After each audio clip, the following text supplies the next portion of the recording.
Her wedding dress is gone, left in a taxi like a mistake she can't take back. You all right back The black there? driver returns it, then quietly reads the threat on her phone and asks, "Are you sure about it?" Before she can answer, the lobby buzzer screams, and her fiancé's voice says, "Open the door." If you've ever loved someone the world didn't understand, like, subscribe, and stay, you're gonna feel this one. Comment "Love wins" if you're staying, because this couple is about to be tested. POV, close third person, mostly through Harper. Harper Sinclair didn't realize she was shaking until she saw her own reflection in the bridal shop window. Soft, curvy silhouette wrapped in a fitted cream sweater, one hand braced on the glass like it could keep her upright. Her cheeks were flushed from the rush. Her long blonde hair, usually glossy and controlled, had slipped loose from the clip, strands sticking to her lip gloss. She looked like someone who'd run from something, not someone who just said yes to a dress. The garment bag had been heavier than she expected, the kind of weight that felt symbolic even when you told yourself not to be dramatic. Satin and tulle and hours of hand-stitching. A future you were supposed to want so badly you'd ignore the way your stomach tightened whenever his name lit up your screen. It had started as a good day. Mimosa bubbles. Her best friend's squeal. The seamstress pinning fabric around her hips and waist with practiced gentle fingers, murmuring "perfect," as though perfection was something you could buy if you tried on enough versions of yourself. Then her phone had buzzed. Harper hadn't meant to look. She'd promised herself she wouldn't. But the screen flashed, and there it was, his name, Roman Hale, like a hand closing around her wrist. "Where are you? Answer." Her smile in the mirror had stayed in place, because she was good at that. She was good at swallowing feelings, smoothing them down the way she smoothed dresses over her curves, making everything look intentional. She'd typed back with one thumb while the seamstress pinned the hem. At the boutique. Final fitting. I told you. 3 dots appeared. Disappeared. Appeared again. Don't keep me waiting tonight. And don't let them talk you into anything expensive. As if the dress wasn't for her. As if the wedding wasn't. Her best friend, Jade, had leaned close, whispering, "Everything okay?" And Harper had nodded too fast, eyes bright, lips stretching, breath shallow. Fine. Always fine. She didn't want to ruin the day. She didn't want to be the girl who made her own wedding feel like a trap. So she forced laughter, signed the final paperwork, accepted compliments, took photos in a mirror that made her look like someone who believed in forever. Outside, the afternoon air hit colder than expected. Wind pushed down the street in sharp bursts, scattering a few dry leaves, tugging at the garment bag. Harper's phone buzzed again. Another message she didn't open. Jade offered a ride, but Harper had waved it off. "It's fine," she'd said, because that phrase came out of her mouth easier than oxygen. "I'm meeting Roman later. I'll just take a taxi to my place, drop the dress, change, and..." "And what?" Jade had asked softly. Harper's laugh had been quick and thin. "And become the bride. Isn't that the job?" Jade's eyes had held hers a beat too long. "Call me if you need me." "I won't," Harper had said. Then immediately, because guilt always followed truth, she added, "I mean I will, if I do." Now, she stood on the curb with the taxi already rolling away, because in the chaos of trying to balance the garment bag, the veil box, her purse, her phone buzzing like a warning, she'd set the dress down on the back seat, just for a second, while she stepped out to adjust the strap on her purse. A second was all it took. The driver had said something polite. "Have a good afternoon, ma'am." And she'd mumbled thanks, distracted, already swiping at Roman's messages, already preparing her voice to sound happy when she called him back. And then the door had shut, and the taxi had moved. Harper ran. She didn't run gracefully. She ran the way someone runs when the ground drops out from under them, breath-catching, hips and thighs working hard in boots that weren't meant for sprinting, hair flying, a strangled sound stuck in her throat. She waved both arms like she could physically pull the car back with desperation. "Wait!" she shouted, voice cracking. "Wait!" The taxi merged into traffic like it had never known her. Like it hadn't just taken her dress, her wedding dress, her expensive, fragile, stupidly important dress into the flow of the city. Harper stopped, bent over, hands on her knees, chest heaving. Her phone buzzed again. She looked down like it might bite. "Don't make me repeat myself." Something inside her snapped so quietly it was almost polite. Her vision blurred. Not full sobbing, she refused that kind of weakness in public, but tears gathered hot and furious anyway. She covered her mouth with one hand, trying to breathe. In, out, in, out. Her pulse was a drum in her ears. The bridal shop assistant came rushing out. "Miss, are you okay?" "My dress," Harper managed, voice breaking. "I left my dress." "Oh my God," the assistant breathed. "What taxi company?" Harper stared helplessly. In the panic, she hadn't even noticed. Yellow cab, blue sticker, something. Her mind was a snow globe someone had shaken hard. She fumbled for her receipt, her fingers clumsy, and nothing made sense. I don't know," she whispered, humiliated. "I didn't." A horn blared. Someone shouted. The street kept moving like her world hadn't just stopped. She sank onto the edge of the curb, still trying to breathe, still trying to be the version of herself who could handle things. She wiped at her cheeks and got lip gloss on her fingers. Her stomach churned like it was trying to warn her about more than a dress. The assistant offered a bottle of water. Harper took it, hands trembling, and her phone buzzed again. This time, it wasn't Roman. Unknown number. For a second, her heart stuttered. She didn't answer. It rang out. Then a text appeared. "I have it." Harper's throat tightened. Her eyes darted up and down the street, as if the sender might appear like a magician. Another text came through immediately after. "Your dress. You left it in my cab." She stared so hard her eyes hurt. "Who is this?" 3 dots. Then Darius, the driver. "I'm turning around now." Harper swallowed a sound that was half sob, half laugh, and pressed the cold bottle to her forehead. The assistant let out a shaky sigh. Thank God. Harper should have felt only relief. She did feel it, flooding, warm, dizzying. But beneath it was something else, a strange, aching humiliation that the one thing she was allowed to care about, this dress, this ceremony, this performance of happiness, had slipped away so easily. She stood on unsteady legs, scanning every car. Minutes felt like hours. The sky dimmed as a cloud slid over the sun, turning the street grey. Then she saw the taxi again, easing toward the curb like it was approaching something fragile. The driver got out before the car fully stopped. He was tall and broad-shouldered, black, early 30s maybe, wearing a dark jacket with a simple collar and work-worn boots. His face was calm in a way Harper couldn't understand right now, like he'd seen storms and knew how to wait them out. He held the garment bag carefully, both hands, as if it contained something living, as if it mattered. He looked at her first, not the assistant, not the boutique, not the busy street. His eyes landed on her damp lashes, her trembling fingers, her breath that still wouldn't settle. "Ma'am," he said gently, voice low and steady. "I'm sorry. I didn't notice you left it until I checked the seat at the next light." Harper stepped forward too fast. The garment bag seemed impossibly bright against the grey day. "Thank you," she breathed. "Thank you so much. I thought." She reached for it, and he didn't yank it away or hold it out like a prize. He simply offered it slowly, like he didn't want to startle her. "Here you go," he said. "It's safe." Her fingers closed around the bag. The familiar weight steadied her, but her eyes burned anyway. "You have no idea," she whispered, because she couldn't explain to a stranger how losing the dress had felt like losing the last thread holding everything together.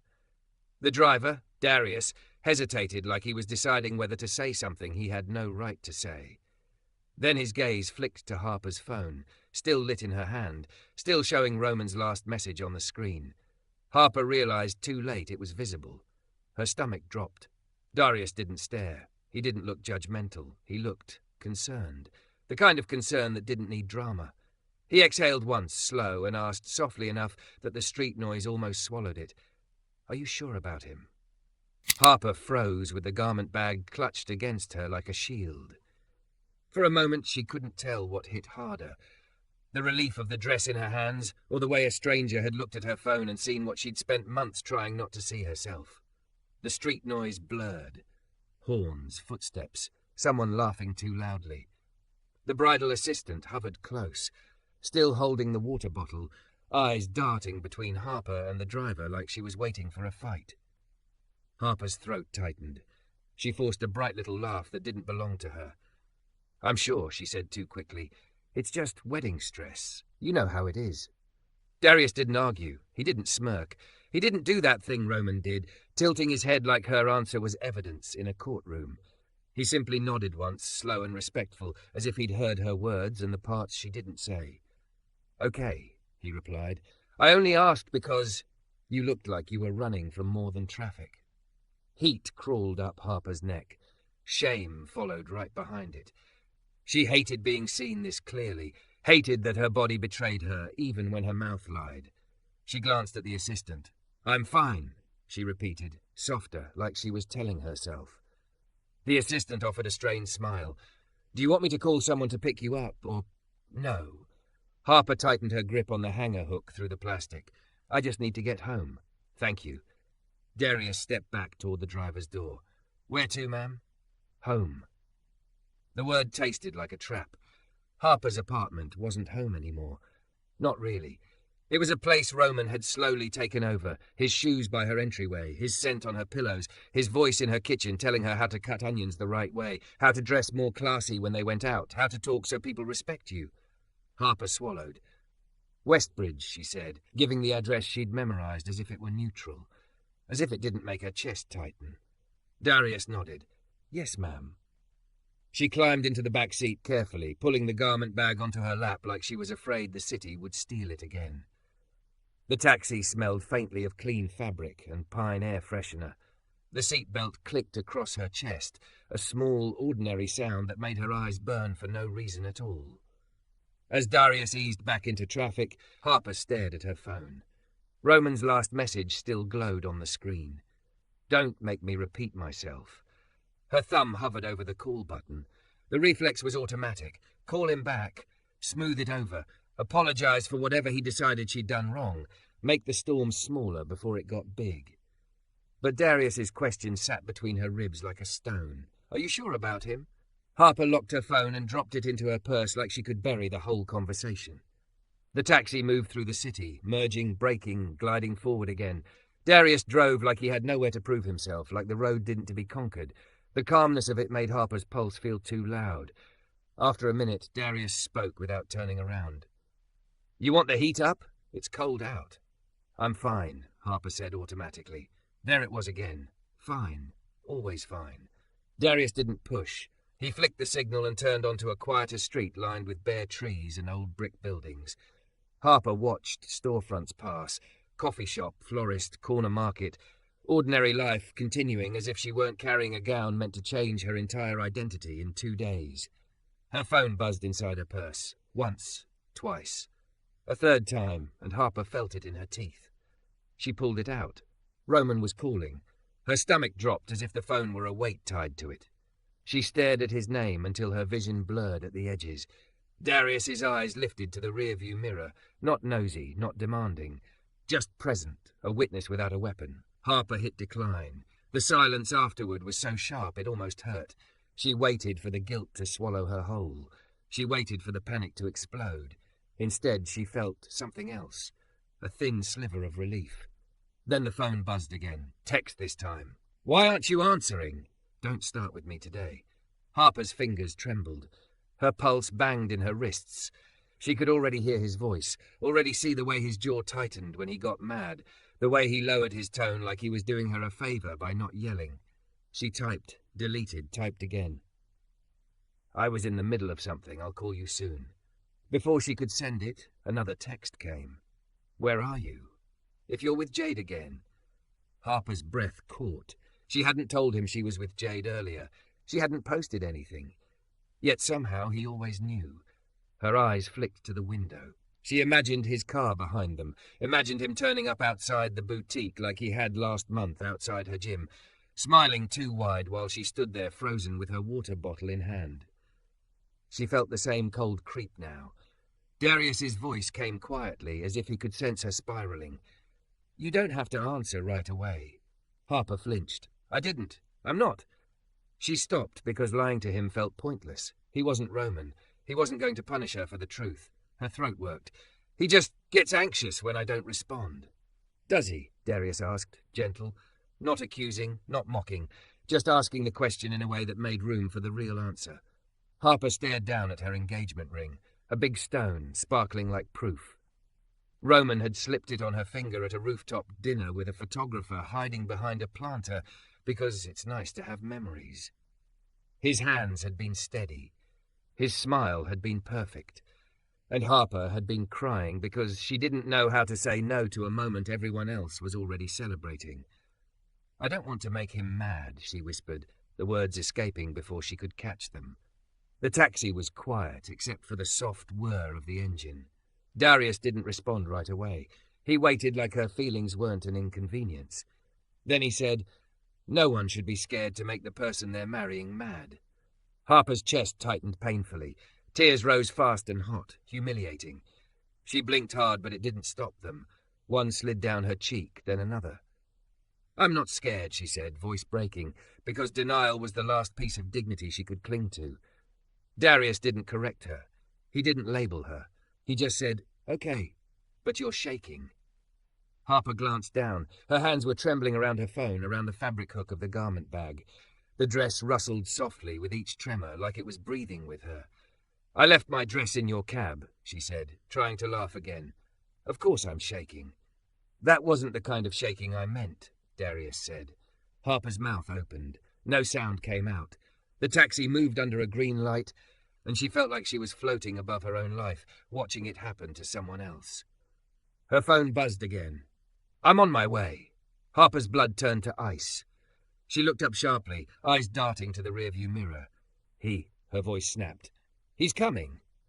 Darius's hand stayed steady on the wheel. "To where?" "My apartment," Harper whispered, and the word apartment didn't feel like shelter. It felt like a location in a plan she hadn't agreed to. Darius nodded once. "Do you want him to meet you there?" Harper's mind stuttered. Want. The concept felt foreign. Roman never asked what she wanted. He told her what would happen, and she learned how to survive it. I don't know," she admitted. Darius slowed slightly as they approached an intersection. "Do you have someone you trust?" Harper thought of Jade's eyes in the boutique mirror. "Call me if you need me." Her thumb hovered over Jade's contact. She imagined Jade answering on the first ring, voice sharp and warm at the same time. She imagined Jade saying, "Come here, now." Her phone buzzed again. Another message from Roman, short and final. "Roman, don't embarrass me." Harper's stomach twisted. That was Roman's real god, appearances, his comfort, his control. Her job was to make him look good, make him feel calm, make him feel like he owned the room. The taxi rolled forward. Darius's voice softened even more. "Harper," he said, and her name in his mouth sounded like a person, not a possession. "You can change where you're going." Harper blinked. "What?" "You can tell me a new address," Darius said. "I'll take you there." Her breath hitched. The idea struck her like sunlight through a crack in a door. Change where you're going. As if life wasn't a train already locked onto tracks. Harper's thumb moved before her brain could catch up. She hit call. Jade answered immediately. "Harper?" Harper's voice came out thin. "I need you." There was no lecture. No "I told you so." Just Jade's steady, fierce certainty. "Where are you?" Harper looked at the passing street signs like they were lifelines. She gave Jade a cross street.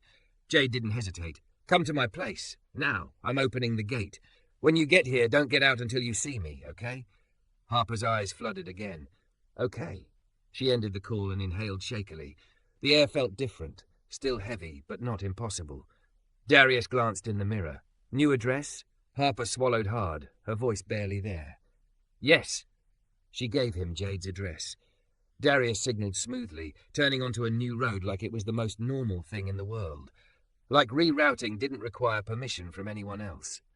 As the taxi changed direction, Harper clutched the wedding dress tighter and realized something terrifying and clear. For the first time in a long time, she wasn't moving toward Roman.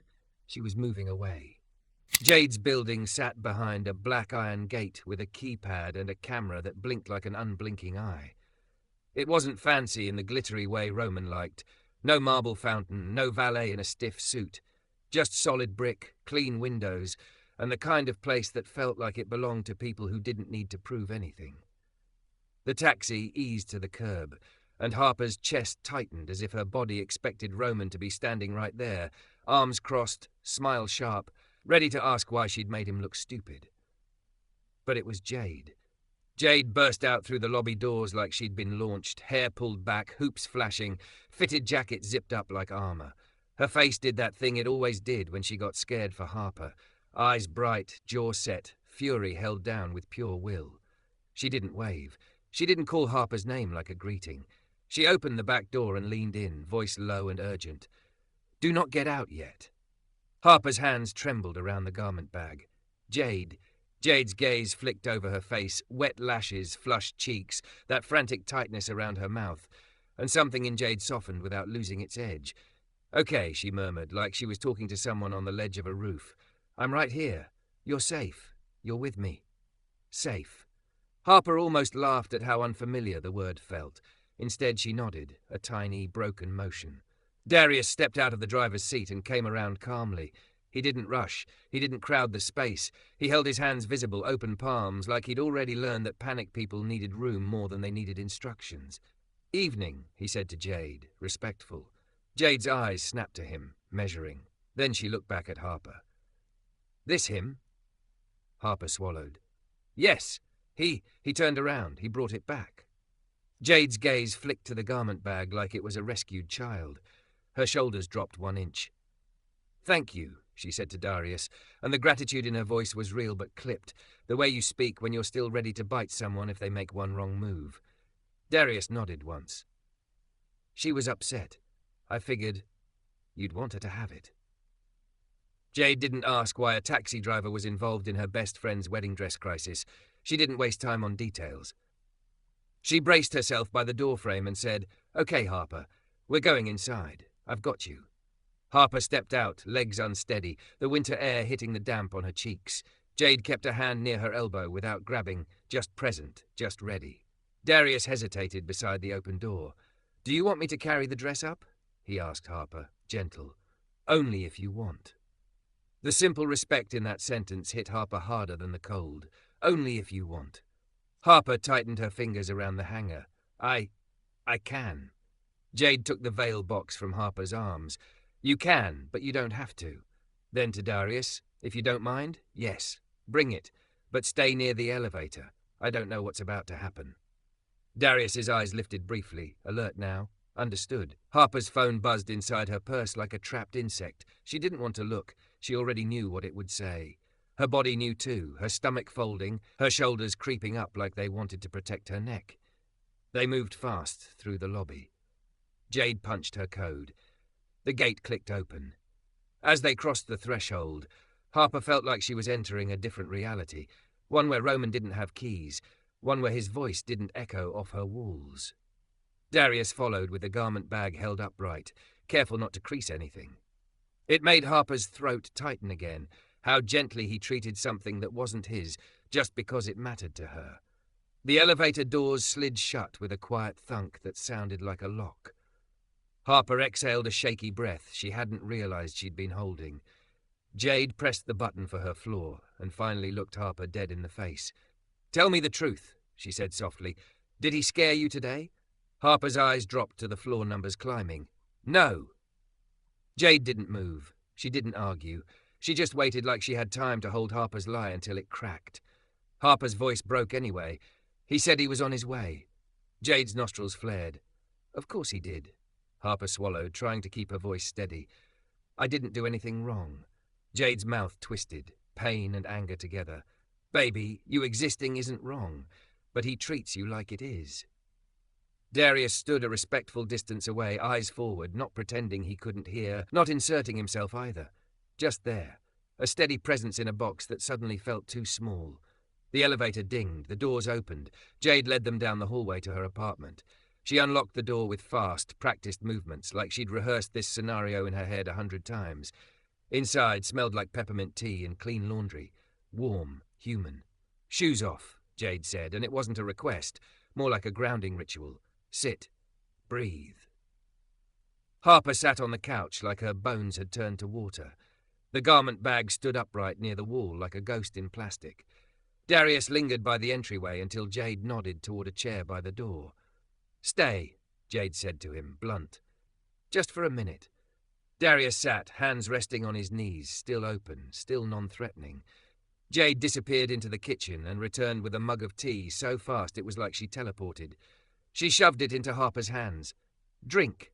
Harper sipped. It burned her tongue. The pain was weirdly comforting, proof she could still feel something that wasn't fear. Her phone buzzed again. Jade snatched the purse off Harper's lap before Harper could flinch away from it. "Give me your phone." Harper's fingers tightened instinctively. "Jade? Harper?" Jade's voice softened just a touch. "Let me carry this piece for you." Harper's eyes stung. She handed it over like surrender. Jade looked at the screen, and her expression went flat in the most dangerous way. "What?" Harper whispered, already knowing she didn't want the answer. Jade read aloud, voice cold. "Roman, open the door. I know you're there." Harper's blood turned to ice. "How?" Jade's thumb moved fast, scrolling. "He's called 11 times. 11 in 8 minutes." Jade looked up. "He followed you." Harper's chest tightened, breaths turning shallow again, panic climbing her throat. She pressed her thumb into her palm, hard, trying to anchor herself to the couch, to the room, to the smell of peppermint. A buzzer sounded. The apartment intercom crackled. Jade stared at it like it was an enemy. She picked up the receiver. "Yeah?" Roman's voice came through tinny but familiar, and Harper's body reacted like it always did, heart racing, shoulders lifting, mind shrinking. "Let me in, Jade," Roman said, too smooth, too controlled. "Harper's being dramatic. We need to talk." Jade's lips curled. "No." There was a pause, then a laugh, short, disbelieving. "Are you kidding me? This isn't your business." "It became my business when you started treating my best friend like property," Jade snapped. "Go home." Harper's hands shook so badly tea sloshed onto the saucer. Darius stood slowly from the chair by the door, not charging, not aggressive, just ready, eyes alert. Roman's tone dropped lower, sharper. "Harper, tell her to open the door." Jade looked at Harper, eyes blazing. "Do you want him in here?" The question landed like a hammer because Harper realized how rarely anyone asked what she wanted. Harper opened her mouth. No sound came. The buzzer sounded again, longer this time, more insistent. Jade spoke into the receiver, voice like steel. "You are not coming up. If you keep this up, I'm calling building security." Roman's laugh turned ugly. "Security? For what? Your little taxi driver friend gonna save her?" Harper's stomach lurched. "He's outside," she whispered, confused. "How does he?" Darius's jaw tightened slightly, not with anger, with recognition. "He's down there," Jade repeated into the receiver, deliberate. "And so is the camera. Leave." The line went silent for half a second. Then Roman hissed, "You're ruining everything." Harper's breath caught like those words were a noose. Ruining everything, his favorite accusation. If she cried, she ruined everything. If she said no, she ruined everything. If she wanted a moment to think, she ruined everything. Darius spoke quietly, not into the intercom, just to Harper. "You didn't ruin anything," he said. "You're just not obeying." Harper stared at him. The calm certainty in his voice made something inside her shift, like a lock turning. Obeying. That was the word she'd been avoiding for months because it made the truth too clear. Jade hung up the receiver. Harper's phone immediately buzzed again in Jade's hand. Jade glanced down, then held the screen out toward Harper. A new message. "If you don't come down right now, I swear." Harper's throat closed. Jade's eyes flashed. "That's it." She set the phone down and reached for her own. "I'm calling security." Harper's voice came out small. "He'll hate me." Jade snapped her gaze back. "Baby, he already does when you don't do what he wants." Harper flinched like she'd been slapped. Darius stepped closer, not too close, not cornering, just enough to be heard. "Harper," he said gently, "look at me." She did, because his voice didn't demand it. It invited it. "What happens if you marry him on Saturday?" Darius asked softly. "What happens on Sunday? Monday? A year from now?" Harper's lips parted. Her eyes filled. She saw herself in Roman's house, Roman's last name, Roman's rules. She saw apologies she hadn't earned. She saw her laugh shrinking until it disappeared. She saw the way her body had started to flinch before he even spoke. Her voice broke. "I don't know." "Yes, you do," Jade said, quieter now, not harsh, heartbroken. "You've known." Another buzz from the intercom. This time, not a ring. A pounding sound in the building below, faint through the walls like someone hitting a metal gate with the heel of their hand. Harper's whole body jolted. Darius's eyes hardened, not violent, not reckless, just focused. "Stay inside," he told Jade, and even that instruction sounded like care. "Lock the door. I'm going down." Jade's head snapped up. "No, you don't have to." "I know I don't have to," Darius said. "I'm choosing to." Harper stood abruptly, tea forgotten. "Darius, please don't." He looked at her steady. "I'm not going to fight him," he said. "I'm going to be a witness." The word witness hit Harper like a lifeline. Because Roman thrived in private, he fed on closed doors. Darius walked toward the door, slow and deliberate, like he didn't want to spike anyone's fear. He paused with his hand on the knob and looked back at Harper. "Are you sure about him?" he asked again, quieter this time. Not like a challenge, like a hand held out. Harper stared at the wedding dress standing in the corner, white and perfect and silent. Then she looked at Jade, fierce, shaking with anger on her behalf. Then she looked at her phone, at Roman's name, at the threat half written like he thought she belonged to him. Her mouth trembled, and for the first time the answer rose in her chest without permission. "No," Harper whispered. The word was tiny, but it felt like the beginning of a storm. Harper stayed by the door long after Darius disappeared into the hallway, her body locked in that awful half-state between running and collapsing. Jade had deadbolted the door with 2 quick clicks and set her back to the wall like she was anchoring a picture frame. "Breathe," Jade said, palms up in front of Harper's face. "In. Hold. Out. Again." Harper tried. Her chest kept stuttering. Her stomach kept rolling like it was trying to climb out of her throat. From somewhere below, muted through concrete and distance, came a sharp metallic sound like a fist hitting a gate again. Harper flinched hard enough to spill the last of the peppermint tea onto Jade's rug. Jade didn't care about the rug. She didn't even look down. "That's him," Harper whispered, although they both knew. Jade crouched in front of her, eyes fierce and wet at the same time. "Listen to me," she said, voice low and steady, the way you speak to someone you're trying to keep alive. "He is not coming up here. He doesn't get to touch you. He doesn't get to talk you into anything. Not tonight." Harper swallowed, throat scraping. "He's going to make it my fault." Jade's jaw tightened. "He's going to try." Harper's phone sat on the coffee table where Jade had placed it, screen lighting up every few seconds like a warning flare. Roman's name.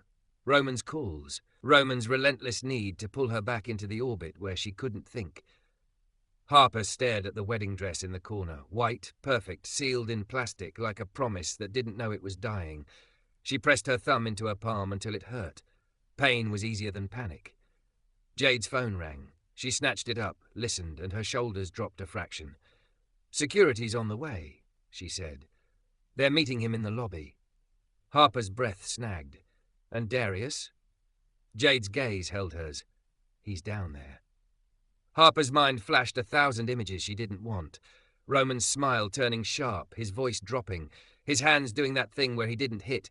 He held too tight, squeezed too long, blocked the doorway like a wall that could talk. "I shouldn't have let him go," Harper whispered. Jade shook her head firm. "He chose to. He said he's not fighting, he's witnessing. That's different." Witnessing. The word sat in Harper's chest like a candle in a dark room, because Roman needed darkness. Roman needed her alone. Roman needed conversations where his tone could shift and no one would hear it, where his face could soften into concern the second anyone walked in. Below, the building's intercom crackled alive again. "Ms. Miller?" a man's voice said. "Security. We have a situation in the lobby." Jade grabbed the receiver. "I'm here." "We have your guest," security said carefully, like he'd learned which words didn't explode people. "He's requesting you send Miss Sinclair down." Harper's hands went numb. Jade's voice sharpened. "She's not coming down." A pause, then. "He says he's her fiancé." Jade's eyes flicked to Harper, asking again without words. "Do you want him to have access to you?" Harper's mouth opened. The old reflex, be polite, be agreeable, don't embarrass him, surged hard. Then she remembered the text, "Don't embarrass me." She tasted the way her life had started to revolve around not embarrassing him. Harper's voice came out hoarse, but it was hers. "No," she whispered, "don't let him up." Jade spoke into the receiver. "He's not her guest. He's trespassing. If he refuses to leave, call the police." Harper's stomach dropped at the word police. Roman loved authority when it served him. Roman knew how to perform for it. The intercom went silent. For a moment the apartment held its breath with Harper. Then Jade's phone buzzed again, this time a text from an unknown number. Jade read it, and her expression tightened. "What?" Harper asked, fear crawling up her spine. Jade turned the screen. "He's in the lobby. He's calm right now. Cameras are on. Security is here. I'm okay."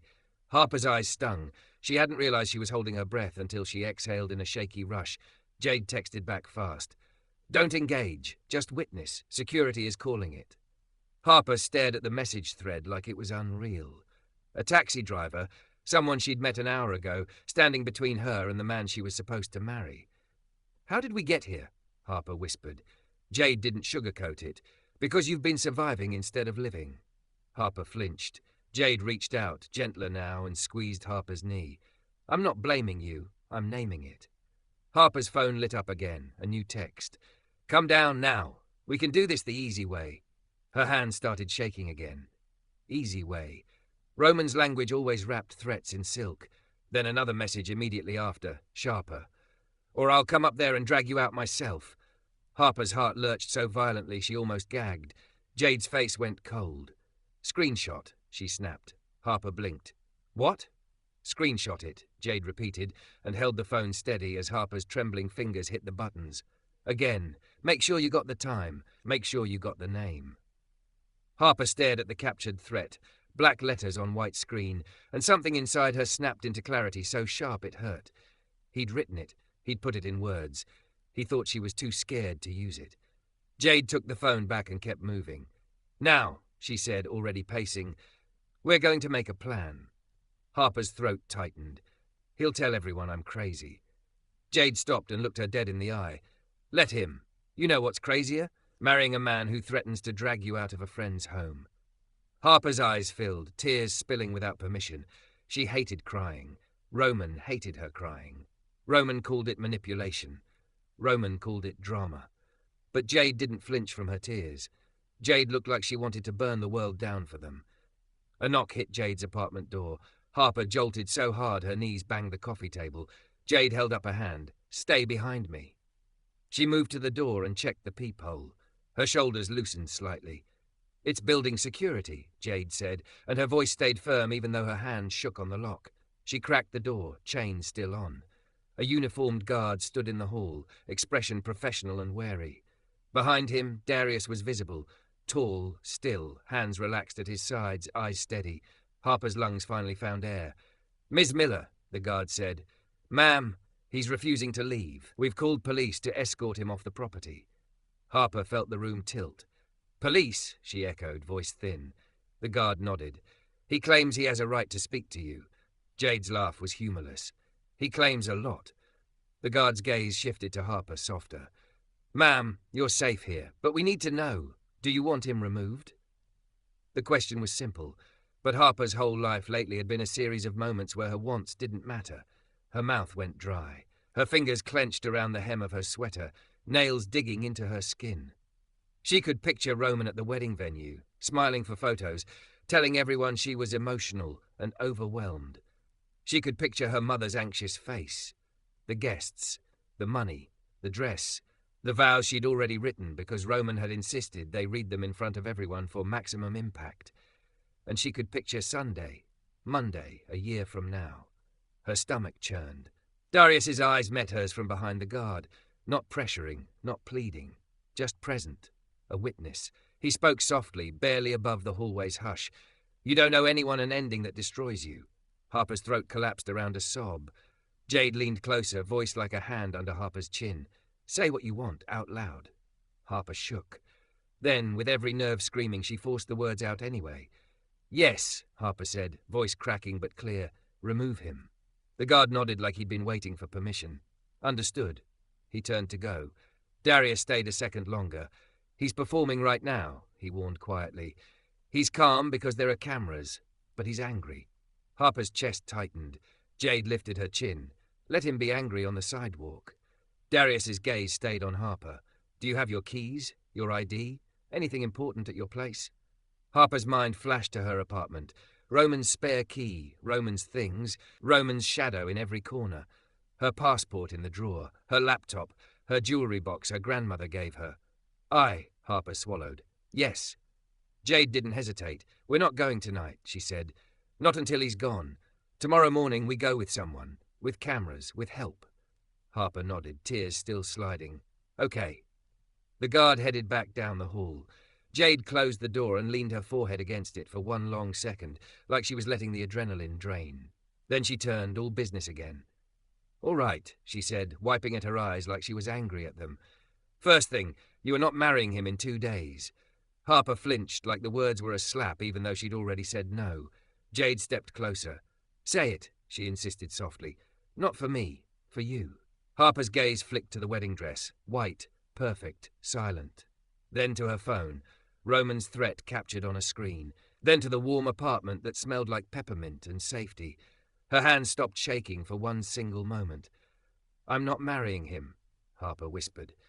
The sentence landed in the room like an earthquake starting deep underground, quiet at first, then unstoppable. Outside, somewhere below, Harper heard raised voices, Roman's, then another man's, firm and official. A door opened, a command, a refusal. The soft metallic rattle of a gate being forced to close. Harper's knees weakened, and Jade caught her before she hit the floor. And Harper realized, shaking in Jade's arms, that Chapter 4 of her life wasn't the bride chapter. It was the escape chapter.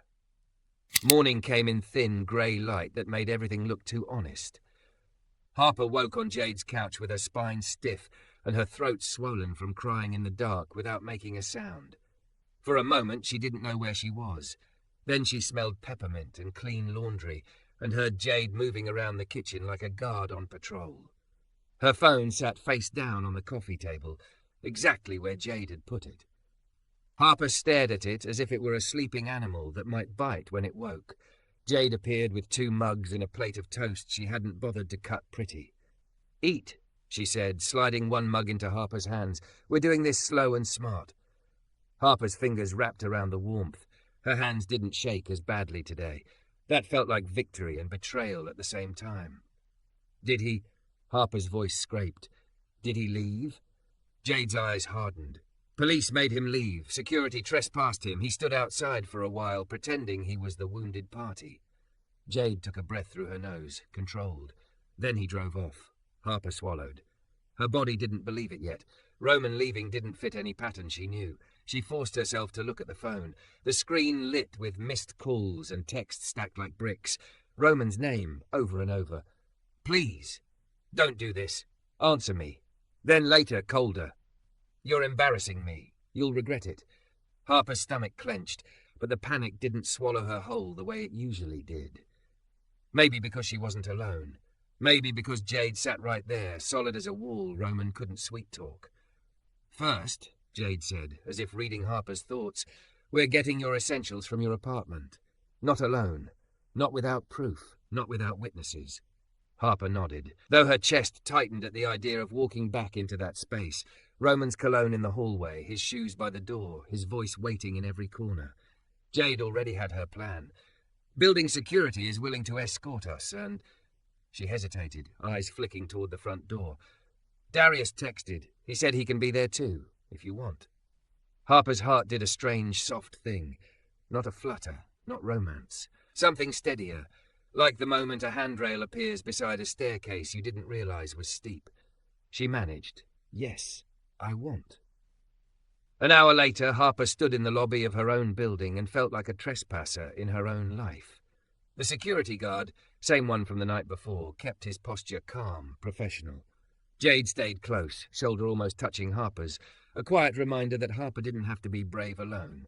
Darius waited near the entrance, then up, hands visible, expression composed. He wore the same dark jacket, the same work-worn boots. He looked like someone who knew how to carry things without crushing them. When Harper's gaze met his, he didn't smile like he'd won something. He only asked, "You okay to do this?" Harper inhaled. Her breath shook once, then steadied. "No," she admitted, "but I'm doing it." "That counts," Darius said. The elevator ride up felt like ascending into a memory she wanted to burn. Harper's palms were damp. Her thumb pressed into her opposite hand until the pressure anchored her. When the doors opened onto her floor, Harper's pulse spiked. She half expected Roman to be there, leaning against her door, smug, like the world belonged to him. But the hallway was empty. Jade unlocked Harper's door with Harper's key, and Harper noticed with a sick twist how familiar Jade's hand looked on that lock, like this should have always been normal. Inside, the apartment smelled like the life Harper had been living. Vanilla candle wax, Roman's sharp cologne, the faint detergent Harper used because Roman said it smelled classy. Harper stood frozen on the threshold. Darius stayed behind her, not crowding. The security guard stepped in first, scanning corners, as if Roman could be hiding in the kitchen like a monster in a storybook. "He's not here," the guard said. "You have 10 minutes. We're documenting." Jade moved immediately. Efficient. "Okay, passport, laptop, jewelry, medication, anything you can't replace." Harper went to her bedroom and her stomach turned. Roman's suit bag hung in the closet beside her dresses like they belonged together. His watch sat on her nightstand, his charger coiled on her side of the bed, a small claim of territory. On the dresser sat the wedding binder, tabs, timelines, vendor contacts, Roman's handwriting in the margins correcting her choices. Harper stared at it. Her ears rang. Jade's voice came from behind her, gentler now. "Harper, we're not doing the wedding today. We're doing you." Harper swallowed hard and opened her dresser drawer. Passport, birth certificate, the small velvet box her grandmother had given her when she turned 18. She shoved them into a tote with shaking hands. Her gaze landed on the engagement ring still on her finger. The diamond flashed, arrogant in the morning light. She pulled it off. Her finger felt naked, relieved. Wrong. She held the ring in her palm for a second like it might burn her, then dropped it into the velvet box and snapped it shut with a sharp click. 10 minutes passed like a sprint. At the door, Harper hesitated, eyes snagging on the garment bag in the corner, her wedding dress still sealed in plastic, still pretending nothing had changed. She couldn't bring herself to touch it. Darius stepped forward, gentle as he'd been the first time. "Do you want me to carry it?" he asked. "Only if you want." Harper's throat tightened. She nodded once. Darius lifted the garment bag carefully, like it wasn't fabric, but a piece of her life he refused to disrespect. As they left the apartment, Harper didn't look back. In the lobby, Harper's phone buzzed again. Roman. Jade watched her face. "You don't have to answer." Harper stared at the screen until her vision narrowed. Then she pressed decline. The silence afterward was enormous. They got into Darius's taxi. Jade insisted on riding, one hand still hovering near Harper's elbow, like she could keep Harper's courage from slipping away. "Where to?" Darius asked. Harper took a breath. "The boutique." Jade's eyebrows lifted. "You want to return it?" Harper swallowed. "I want it out of my hands." The bridal boutique was bright and expensive and full of mirrors that once made Harper feel beautiful. Today, the mirrors made her feel like she'd been living inside someone else's story. The manager's smile faltered when she saw the garment bag. "Harper? Oh, honey, are you okay?" Harper's voice almost didn't work. "I need to cancel. The wedding. Everything." She paused, then added, because she needed the words to land in her own ears. "I'm not marrying him." A stunned silence. Then the manager's face softened into something like understanding. She didn't ask for gossip. She didn't ask for details. She just nodded and said, "We'll help you." Paperwork. Refund policies. Fees. Harper's hands shook as she signed forms, but she signed them anyway. Each signature felt like cutting a string. When it was done, Harper watched the manager carry the dress away toward the back room. The white disappeared behind a door. Harper's lungs expanded like the room had finally made space for her. Outside, the cold air hit her cheeks, and she realized she was smiling, small, shaky, but real. Then her phone buzzed again. A text. "You think this is cute? You're throwing away everything. Come talk to me like an adult." Harper's heartbeat climbed, but something else rose too. Anger, clean and sharp. She opened the thread. Jade leaned in beside her, reading over her shoulder, jaw tightening. Harper didn't type apologies. She typed truth. "Do not contact me again. I have your threat saved. If you come near me, I will report you." Her thumb hovered. Her chest tightened. Then she hit send. For a second, she expected the world to explode. It didn't. The street stayed the same. Cars passed. A couple laughed on the sidewalk. The sky remained grey and ordinary. Harper's knees went weak anyway, not from fear but from the shock of her own power. Jade let out a breath like she'd been holding it for months. "There she is," she whispered. Back in the taxi, Harper sat in the rear seat, tote bag on her lap, ring box heavy in her purse like an artifact from a life she'd survived. Darius drove without rushing, letting the silence settle gently instead of pressing it. After a few minutes, Harper spoke, voice quiet. "Thank you."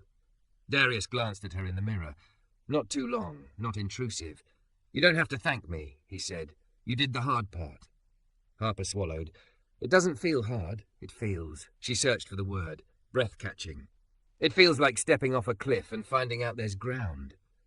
Darius nodded once, like he understood that kind of surprise. Then softly, he asked the question one last time. Not about Roman now, but about her. Are you sure about choosing you? Harper stared out the window at the city moving past, at her own reflection faint in the glass. Eyes tired, cheeks flushed, mouth soft instead of clenched. Her thumb pressed into her palm once, not from panic, but like a promise. Yes, Harper said, and the word didn't shake. I'm sure.